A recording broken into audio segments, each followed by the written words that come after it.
Hi guys, അപ്പോൾ നമ്മുടെ പുതിയ എപ്പിസോഡിലോട്ട് എല്ലാവർക്കും സ്വാഗതം. അപ്പോൾ നമ്മളിന്ന് നമ്മുടെ ഒരു വണ്ടി ഹൈബർനേഷൻ കഴിഞ്ഞ് ഇറങ്ങിയേക്കുവാണ്. വിൻ്റർ കഴിഞ്ഞ് നമ്മൾ ഒരുത്തനെ പുറത്തിറക്കിയിട്ടുണ്ട്.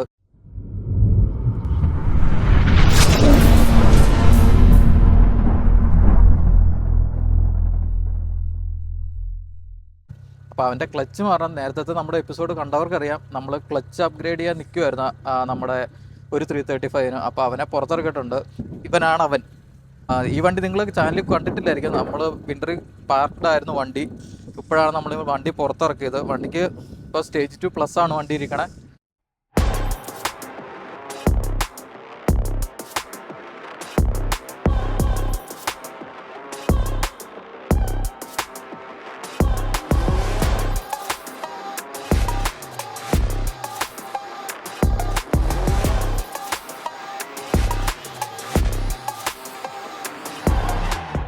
അപ്പോൾ വണ്ടി ക്ലച്ച് മാറണം. നമ്മളപ്പം IS-ൻ്റെ ക്ലച്ചായിരുന്നു 335 IS. അപ്പം ക്ലച്ച് അപ്ഗ്രേഡ് ചെയ്യാൻ നമ്മൾ വണ്ടി കൊണ്ടുപോവാണ്. ക്ലച്ചിൻ്റെ ഇപ്പോഴത്തെ കണ്ടീഷൻ കുറച്ച് ശോകമാണ്. പക്ഷേ നമ്മൾ എങ്ങനെയെങ്കിലും അവനെ അവിടെ വരെ എത്തിക്കണം. വണ്ടിയുടെ മോഡിഫിക്കേഷൻ വൈസ് പറഞ്ഞാൽ M3 കൺവേർഷൻ ചെയ്തിട്ടുണ്ട് ഫ്രണ്ട് എൻഡ്. അപ്പോൾ റിയർ എൻഡ് നമുക്ക് ചെയ്യണം. അതുപോലെ സൈഡ് സ്കേർട്ടും എല്ലാം ഇനി ഈ സമ്മർ നമ്മൾ ചെയ്യണം എന്നോർത്താണ് ഇരിക്കുന്നത്. അതുപോലെ ഫുൾ ബോൾട്ടാണ് വണ്ടി. Carbon fibre lip, carbon fibre spoiler എല്ലാം നമ്മൾ ചെയ്തിട്ടുണ്ട്. പിന്നെ വണ്ടി ലോവേഡാണ്. നിങ്ങൾക്ക് കാണുമ്പോഴേ ഒട്ടും വണ്ടിക്ക് ഹൈറ്റ് ഇല്ല. അപ്പോൾ ഭയങ്കര സൂക്ഷിച്ച് വേണം ഈ വണ്ടി കൊണ്ടുപോകാൻ വേണ്ടി. 3 വിരലിൻ്റെ ഹൈറ്റേ ഉള്ളൂ വണ്ടിക്ക് ഇപ്പം. അപ്പം കെയർഫുള്ളായിട്ട് കൊണ്ടുപോകേണ്ട ഒരു വണ്ടിയാണ്. അപ്പം ഇതിനെക്കുറിച്ച് കൂടുതൽ ഞാൻ പറയുന്നില്ല. ഏറ്റവും നന്നായിട്ട് പറഞ്ഞാൽ ഇതിൻ്റെ ഓണർ തന്നെ ബ്രിട്ടോ ആയിരിക്കും. ഇപ്പോൾ ബ്രിട്ടോയോട് നമുക്ക് ചോദിക്കാം.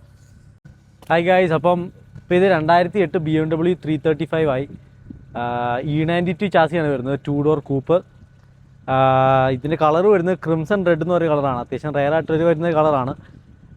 പിന്നെ ഇതിൻ്റെ അകത്ത് നമ്മൾ ചെയ്തിരിക്കുന്ന വർക്ക് കുറേ ഉണ്ട്. ഞാനിപ്പം കുറച്ച് നാളായിട്ട് ഓൺ ചെയ്യുന്നതാണ്. വണ്ടി സ്റ്റേജ് 2+ റണ്ണിങ് ആണ്. ഇപ്പം ആദ്യം നമ്മൾ ഡിസ്കസ് ചെയ്ത പോലെ തന്നെ ഇതിൻ്റെ ക്ലച്ച് ഇപ്പോൾ പോയി കിടക്കുകയാണ്. ഞാൻ കഴിഞ്ഞ സീസൺ ഏറെക്കുറെ ക്ലച്ച് തീർത്ത് ഞാൻ കയറ്റിയിട്ടതാണ്. അപ്പം ഇതിപ്പോൾ നമ്മുടെ സീസൺ ഓപ്പണർ ആവാറായി. അതുകൊണ്ട് നമ്മൾ ക്ലച്ച് റെഡിയാക്കാമെന്നുള്ള സ്കീമിൽ ഇപ്പോൾ ഇറക്കിയതാണ്. BM-ൻ്റെ 335 അതല്ലെങ്കിൽ BM 550 ക്ലച്ചാണ് ഇപ്പോൾ നമ്മൾ അപ്ഗ്രേഡ് ആയിട്ട് ഉദ്ദേശിച്ചേക്കുന്നത്. പിന്നെ വണ്ടിയിൽ ഇപ്പോൾ റൺ ചെയ്തിരിക്കുന്നത് എയ്പെക്സിൻ്റെ ആർക്ക് 8 എന്ന് പറഞ്ഞ വീൽസാണ്.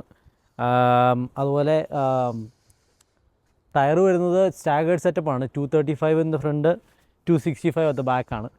അതുപോലെ വണ്ടി ലോവർ ചെയ്തിട്ടുണ്ട്. BC റേസിങ്ങിൻ്റെ കോയിൽ ലോവേഴ്സാണ് ഞാൻ റൺ ചെയ്തിരിക്കുന്നത്. അത്യാവശ്യം സ്റ്റിഫ് റൈഡാണ്, പക്ഷേ ഹാൻഡിലിംഗ് അൺബിലീവബിൾ ആണ്. പിന്നെ കഴിഞ്ഞ സമ്മറിൽ ഞാൻ ഹെഡ്ലൈറ്റ് അപ്ഗ്രേഡ് ചെയ്തിട്ടുണ്ടായിരുന്നു. ഹെഡ്ലൈറ്റിൽ ഇപ്പോൾ നമ്മൾ ചെയ്തിരിക്കുന്നത് ഉള്ളിലെ ക്രോം എല്ലാം ഡിലീറ്റ് ചെയ്ത് സാറ്റിൻ ബ്ലാക്ക് പെയിൻ്റ് അടിച്ച് ഏഞ്ചലായി അപ്ഗ്രേഡ് ചെയ്തു. പിന്നെ ഡീമനൈസ് ഉണ്ട്. അതിൻ്റെ ബ്ലൂടൂത്ത് കൺട്രോളർ ഇപ്പോൾ ബേൺ ആയിട്ടിരിക്കുകയാണ്. അപ്പോൾ അത് നമുക്ക് സമ്മറിൽ ടാക്കിൾ ചെയ്യേണ്ട വേറെ കാര്യമാണ്. പിന്നെ ഫ്രണ്ട് ഫിറ്റ്മെൻറ്റ് നോക്കിക്കഴിഞ്ഞ് കഴിഞ്ഞാൽ അത്യാവശ്യം നല്ല ഫ്ലഷ് ഫിറ്റ്മെൻ്റ് ആണ്. ഒരു ഫിംഗർ പോലും കയറാൻ പറ്റാത്ത ഗ്യാപ്പിലാണ് ഇപ്പോൾ ഫ്രണ്ട് നിൽക്കുന്നത്. അതെനിക്കൊരു ഇഷ്ടപ്പെട്ടൊരു സെറ്റപ്പാണ് ഫ്രണ്ട്. പക്ഷേ ബാക്കിലോട്ട് വന്നു കഴിഞ്ഞാൽ ഒരു പൊടിക്ക് ഗ്യാപ്പുണ്ട്.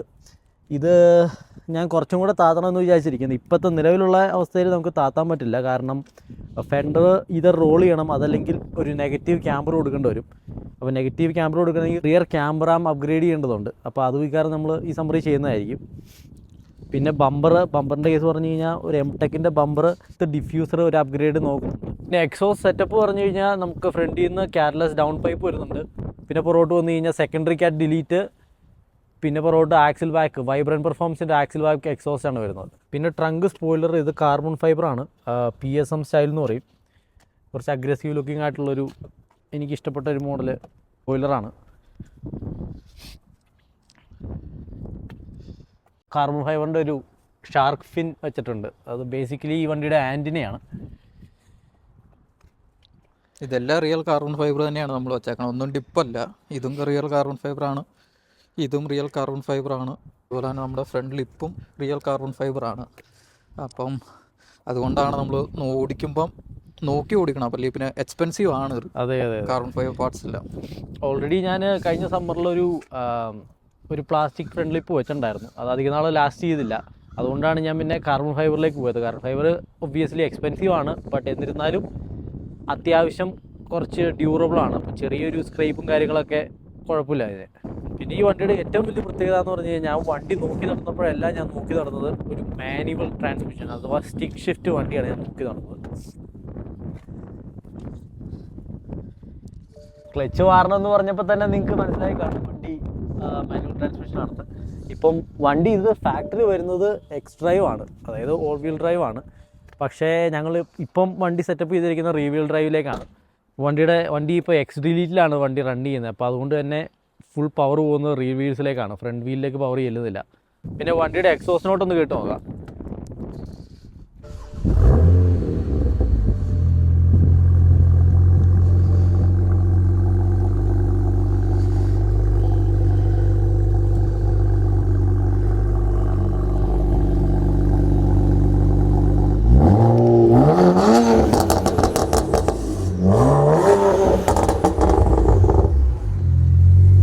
ഇതാണപ്പോൾ എൻജിൻ ബേ. ഇതിനകത്ത് വരുന്ന എൻജിൻ എന്ന് പറയുന്നത് 3 litre inline 6 twin turbo charge എഞ്ചിനാണ് വരുന്നത്. 54 എന്ന് പറഞ്ഞ എഞ്ചിനാണ് വരുന്നത്. അപ്പോൾ ഇതിനകത്ത് നമ്മൾ ചെയ്തിരിക്കുന്ന മോഡിഫിക്കേഷൻ എന്ന് പറഞ്ഞു കഴിഞ്ഞാൽ തുടക്കം തന്നെ കാണാൻ പറ്റുന്നു. CTS ടർബോയുടെ ഡ്യൂൾ കോൺ എയർ ഇൻടേക്ക് കൊടുത്തിട്ടുണ്ട്. അതുപോലെ VRSFൻ്റെ ചാർജ് പൈപ്പ് വരുന്നുണ്ട്. ഇത് HKSൻ്റെ ബ്ലോ ഓഫ് വാൽവാണ്. പിന്നെ താഴോട്ട് VRSFൻ്റെ തന്നെ കാർലെസ് ഡൗൺ പൈപ്പ് വരുന്നുണ്ട്. പിന്നെ ഇവിടെ നോക്കി കഴിഞ്ഞ് കഴിഞ്ഞാൽ VRSFൻ്റെ തന്നെ 5.5 ഇഞ്ച് അപ്ഗ്രേഡ് ഇൻ്റർകൂളർ ഇരിപ്പുണ്ട്.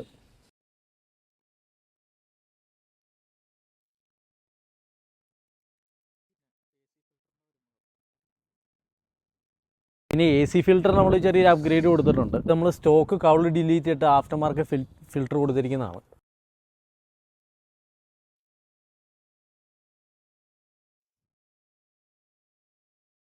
ഇപ്പോൾ ഈ വണ്ടിയുടെ സ്റ്റോക്ക് പവർ ഫിഗർ എന്ന് വരുന്നത് 300 ഹോഴ്സ് പവറാണ്.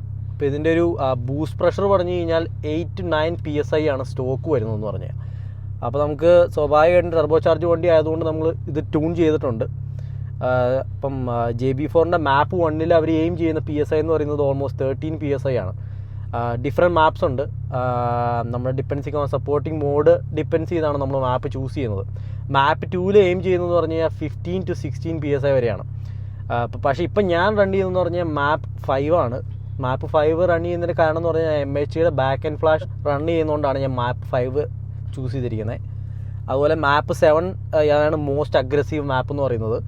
അതിൻ്റെ അകത്ത് മാപ്പ് 7 റൺ ചെയ്യണമെങ്കിൽ വണ്ടി ഓൾമോസ്റ്റ് 80% E85 എന്ന് പറയുന്ന ഗ്യാസ് റൺ ചെയ്യണം.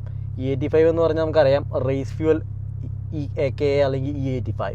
ഞാൻ ജസ്റ്റ് ഇതിൻ്റെ കൺട്രോൾസ് ഒന്ന് കാണിച്ചു തരാം.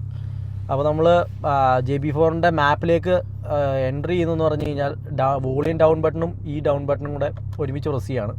അപ്പോൾ ക്ലസ്റ്റർ നമുക്ക് മാറുന്നത് കാണാൻ പറ്റും. വൺസ് ഇവിടെ റെഡായി, അതുപോലെ RPM ഏത് മാപ്പിലാണോ ഇപ്പം നിലവിലുള്ളതെന്നുള്ളത് കാണിക്കും. ഇപ്പം മാപ്പ് 5 ആണ് റൺ ചെയ്യുന്നത്. അത് ഞാൻ JB4ൻ്റെ ബാക്ക് ആൻഡ് ഫ്ലാഷ് ഉള്ളത് കൊണ്ടാണ്. നമുക്കിപ്പം ഡിഫറെൻറ്റ് മാപ്പ് സെലക്ട് ചെയ്യാം. ഇതിപ്പം മാപ്പ് 1 ആണ്. ഇപ്പം നമുക്ക് ട്യൂണൊന്നും വേണ്ട, സ്റ്റോക്ക് പവർ മതി എന്നുണ്ടെങ്കിൽ മാപ്പ് 0-ലിട്ടിട്ട് ഇത് ബാക്ക് അടിച്ച് കഴിഞ്ഞാൽ ഇപ്പം വണ്ടി സ്റ്റോക്ക് പവറിലാണ്. നമ്മൾ വീണ്ടും പോയി മാപ്പ് 1 സെലക്ട് ചെയ്ത് നമുക്ക് ബാക്ക് അടിച്ച് കഴിഞ്ഞാൽ മാപ്പ് റണ്ണിലായിരിക്കും. മാപ്പ് 2 ആണെങ്കിൽ അങ്ങനെയായിരിക്കും. ഇത് നമുക്ക് ഓൺ ദ റണ്ണ് നമുക്ക് മാറ്റാൻ പറ്റുന്നതാണ്. ഞാൻ ബാക്ക് ടു 5 വെച്ചു, മാറ്റി. ഒക്കെയാണ് ഇപ്പോൾ JB4ൻ്റെ ബേസിക് കൺട്രോൾസ്. ഫസ്റ്റ് മാപ്പ് ഇതിൻ്റെ അകത്ത് തന്നെ ഒത്തിരി ഓപ്ഷൻസ് ഉണ്ട്. ഒത്തിരി എന്ന് പറഞ്ഞാൽ ഒത്തിരി ഓപ്ഷൻസ് ഉണ്ട്. അതിൻ്റെ അകത്ത് നമുക്ക് എന്നാ പറയണല്ലോ, നമുക്ക് ഈ ഇതിൻ്റെ ഓരോ ഗേജുകൾ നമുക്ക് ഹൈജാക്ക് ചെയ്യാൻ പറ്റും. നമുക്കിപ്പം നിലവിൽ കാണിക്കുന്ന ടെമ്പറേച്ചർ ഗേജാണ്. ആ ഗേജ് നമുക്ക് ഹൈജാക്ക് ചെയ്ത് നമുക്ക് ബൂസ്റ്റ് ഗേജ് ആക്കാൻ പറ്റും. അങ്ങനെയുള്ള ഒത്തിരി ഫീച്ചറുകളുണ്ട്. അതുപോലെ നമ്മുടെ ഗ്യാസ് ടാങ്കിൻ്റെ ആ ഗേജ് വേണമെങ്കിൽ നമുക്ക് ചേഞ്ച് ചെയ്തിട്ട് ഓയിൽ ടെമ്പറേച്ചറോ അതല്ലെങ്കിൽ ഇൻടേക്ക് ടെമ്പറേച്ചറോ അങ്ങനെയുള്ള പല ഫീച്ചറുകൾ നമുക്ക് അതിനകത്ത് ആഡ് ഓൺ ചെയ്യാൻ പറ്റും. പിന്നെ MHD ബാക്ക് ആൻഡ് ഫ്ലാഷ് ചെയ്യുന്നതിനുള്ള മെയിൻ അഡ്വാൻറ്റേജ് എന്ന് പറഞ്ഞു കഴിഞ്ഞാൽ നമുക്ക് ബർബിൾ ട്യൂണ്, അതുപോലെ ലോഞ്ച് കൺട്രോള്, ആൻറ്റി ലാഗ്, ഇതുപോലുള്ള കുറേ ഫീച്ചറുകളോട് നമുക്കൊരു അപ്ഗ്രേഡ് കിട്ടുകയാണ്. ഇപ്പോൾ JB4ൻ്റെ ഞാനൊരു പഴയ സോഫ്റ്റ്വെയർ റൺ ചെയ്യുന്നത്. എനിക്ക് വേണമെങ്കിൽ പുതിയ സോഫ്റ്റ്വെയറിലൊക്കെ ഈ പറയുന്ന ഓപ്ഷൻസ് അതിനും അവൈലബിൾ ആണ്. ഇതിൽ ഞാൻ ബ്ലൂടൂത്ത് സിസ്റ്റം റൺ ചെയ്യുന്നില്ല. അതുകൊണ്ടാണ് ഞാൻ MHD എന്നൊരു ഓപ്ഷനിലേക്ക് ഞാൻ പോയത്. MHയുടെ ബാക്ക് ആൻഡ് ഫ്ലാഷ് ചെയ്യാനുള്ള കാരണം. അപ്പോൾ ഈ വണ്ടിക്ക് ഇൻറ്റീരിയർ നമ്മുടെ മറ്റേ 335 നമുക്ക് കോറൽ റെഡ് ആയിരുന്നു ഇൻറ്റീരിയർ വന്നിരുന്നത്. അപ്പോൾ ഇതിന് നോർമൽ ബ്ലാക്ക് ലെതറാണ് വന്നിരുന്നത്. നമ്മൾ കോറൽ റെഡ് അപ്ഗ്രേഡ് നോക്കിയായിരുന്നു. പക്ഷേ റെഡ് വണ്ടിയിൽ റെഡ് സീറ്റ് എങ്ങനെ ഉണ്ടാകുന്ന സ്റ്റിൽ ഡിബേറ്റ് ചെയ്യുന്നൊരു ഇഷ്യൂ ആണ്. അപ്പോഴത്തേക്ക് നമ്മളത് തീരുമാനമായിട്ടില്ല ഇതിലോട്ട് കൺവെർട്ട് ചെയ്യണോ വേണ്ടയോ എന്ന്. അല്ലെങ്കിൽ മോസ്റ്റ്ലി നമ്മൾ ബ്ലാക്ക് തന്നെ റൺ ചെയ്യാനാണ് ചാൻസ്. പിന്നെ ഇപ്പോൾ ഇവനെ ഇന്നെന്ന് പറഞ്ഞാൽ നമ്മളിപ്പോൾ പ്ലാൻ എന്ന് പറഞ്ഞാൽ ഇവനെ നമ്മുടെ മെക്കാനിക് ഉണ്ട്, അപ്പോൾ അവൻ്റെ അടുത്ത് കൊണ്ടുപോകും. നമ്മൾക്ക് വീട്ടിലിട്ട് ക്ലച്ച് മാറുന്ന പോസിബിൾ അല്ല. ഒന്നാമത്തെ കാര്യം നമുക്ക് സബ് ഫ്രെയിം ഇറക്കണം, എച്ച് ഡ്രൈവ് ആയതുകൊണ്ട്. അപ്പം നമുക്ക് അതിനുള്ള സ്പേസും ഇല്ല, ലിഫ്റ്റും ഇല്ല. അപ്പോൾ നമ്മളോർത്ത് നമ്മുടെ ഒരു BMW മെക്കാനിക് ഉണ്ട്. അപ്പം പുള്ളിയുടെ കൊണ്ടുപോയി കൊടുക്കാം. അപ്പം പുള്ളി ചെയ്തു തരാമെന്ന് പറഞ്ഞിട്ടുണ്ട്. അപ്പോഴത്തേക്ക് നമുക്കൊരു ഏപ്രിൽ മിഡോടുകൂടി വണ്ടി കിട്ടി നമുക്ക് സീസൺ ഓപ്പണർ പരിപാടിയൊക്കെ പോയി തുടങ്ങാം. അപ്പോഴത്തേക്ക് ഇന്ന് നമ്മൾ ഇവനെ അങ്ങോട്ട് കൊണ്ടുപോവാണ്. ക്ലച്ച് റിസ്ക് ആണ്, പക്ഷേ നമ്മൾ കൂടുതൽ പുഷ് ചെയ്യാതെ നോർമൽ ഡ്രൈവിൽ അവിടെ വരെ ഒന്ന് എത്തിക്കണം. ഇവിടുന്ന് ഒരു ഹാഫ് ആൻ അവർ ഉണ്ട്. അപ്പം അതാണ് ഇന്നത്തെ പ്ലാൻ. അപ്പം കൂടുതൽ നമ്മൾ ഡീറ്റെയിൽസ് ഇനി കാണിക്കുന്നതാണ്. അപ്പം പീസ്.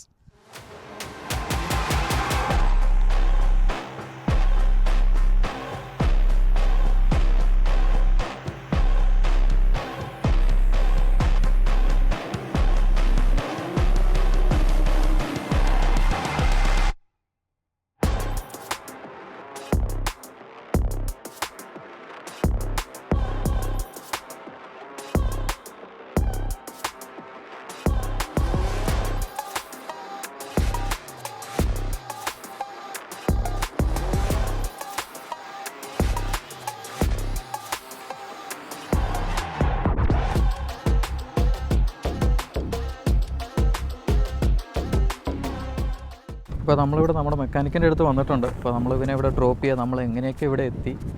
ഇവിടെ 1 സീരീസ് X6 എല്ലാം കിടപ്പുണ്ട്. പുള്ളി എല്ലാം ഡീസൽ സാപ്പ് അടിച്ചുകൊണ്ടിരിക്കുകയാണ്. ഇതാണ് പുള്ളി സാപ്പ് ചെയ്യണ X6. അപ്പുറത്തൊരു വാഗൺ കിടപ്പുണ്ട്. എല്ലാം ഡീസലാണ്, M57. ഇത് E90 വാഗൺ കിടക്കണത്. ഇപ്പുറത്ത് 4 ഡോർ കിടപ്പുണ്ട്.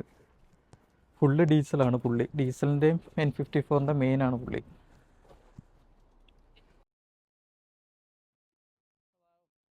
അപ്പോൾ നമ്മൾ വണ്ടി ഇവിടെ എത്തിച്ചിട്ടുണ്ട്. ഒരു വിധത്തിൽ നമ്മൾ 4 ഇൻഡിക്കേറ്ററൊക്കെ ഇട്ട് തുഴഞ്ഞാണ് വന്നത്. വണ്ടിയുടെ ക്ലച്ച് തീരെ ശോകമായിരുന്നു.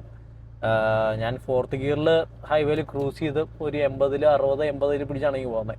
അപ്പോൾ നമ്മളിവിടെ എത്തിച്ചിട്ടുണ്ട്. അപ്പോൾ ഇവിടെ നോക്കി കഴിഞ്ഞാൽ കാണാം, നമ്മൾ ആദ്യം മെൻഷൻ ചെയ്ത തന്നെ ഇവിടെ വണ്ടികളെല്ലാം കിടക്കുന്നത്. ഇതവൻ്റെ ബിൽഡ് 135 ആണ്. ഓൾമോസ്റ്റ് 600-700 വീല് പുഷ് ചെയ്യുന്ന വണ്ടിയാണ്. അതിന്റെ ടയേഴ്സ് ഒക്കെ അപ്പുറത്ത് X6 കിടപ്പുണ്ട്, 335D വാഗൺ, എല്ലാം ഡീസൽ വണ്ടി ഇവിടെ കിടക്കണം കൂടുതൽ. അതെ. അപ്പം 1 to 2 വീക്സിനുള്ളിൽ വണ്ടി കിട്ടുമായിരിക്കുമല്ലോ. 1 to 2 വീക്സ്. അവന് കുറച്ച് സമയം വേണമെന്നാണ് പറഞ്ഞത്. പക്ഷേ എനിക്ക് പുള്ളി പേഴ്സണലി അറിയാവുന്ന, പുള്ളി അത്യാവശ്യം വണ്ടീനെ കുറിച്ച്, BM-നെ കുറിച്ച് പ്രത്യേകിച്ച് അത്യാവശ്യം നല്ല നോളജ് ഉള്ള ഒരാളാണ്. അപ്പം ഞാൻ ഇപ്പം സമ്മർ നമുക്ക് സീസൺ ആവുന്നേ ഉള്ളൂ, അതുകൊണ്ട് തന്നെ സമയം എടുത്ത് പണിതാൽ മതി എന്നുള്ള രീതിയിലാണ് നമ്മൾ പറഞ്ഞത്. അപ്പോൾ നമ്മൾ വണ്ടി കൊണ്ടുവന്ന് നമ്മുടെ മെക്കാനിക്കിൻ്റെ കൊടുത്തിട്ടുണ്ട്. അപ്പം പുള്ളി പറഞ്ഞ 2 വീക്സ് ആണ് നമ്മൾ മുമ്പേ പറഞ്ഞ പോലെ തന്നെ. അപ്പം വണ്ടി ഇനിയിപ്പോൾ നമ്മൾ വർക്ക് കഴിഞ്ഞ് എടുക്കുന്ന ഇൻഡെപ്ത് ഡീറ്റെയിൽസ് നമ്മൾ പറയുന്നതാണ്. അപ്പം നമ്മൾ ഇതുവരെ സപ്പോർട്ട് ചെയ്ത എല്ലാവർക്കും താങ്ക്സ്. നമ്മളെ ഫോളോ ചെയ്യുക, സബ്സ്ക്രൈബ് ചെയ്യുക. അപ്പം പീസ്.